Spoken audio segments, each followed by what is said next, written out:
Dans cette vidéo, on va faire un exemple pour chaque question de devoir. Donc, commençant par le 11.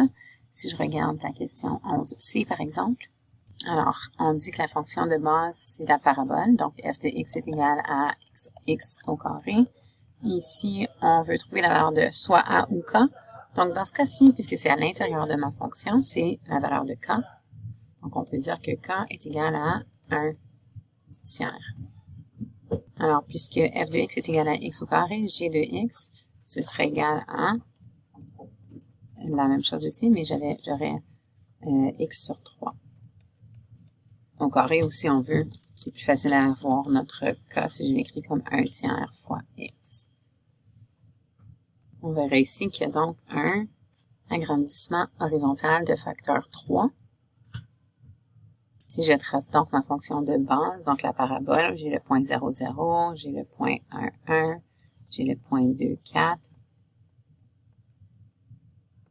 3, 9, ainsi de suite. Donc, pour une parabole, puisque c'est symétrique des deux côtés, ça va quand même assez vite à tracer le graphique de base. Donc, ça, c'est f de x. Donc, puisque j'ai un agrandissement horizontal de facteur 3, ça veut dire que mes valeurs de x sont multipliées par 3. Alors, on multiplie par 3 horizontalement, donc ce point devient donc 3, 1, ce qui correspond bel et bien à un agrandissement horizontal de facteur 3. Ce point 2, 4, donc la valeur de x va se faire multiplier par 3 et deviendra donc le point 6, 4.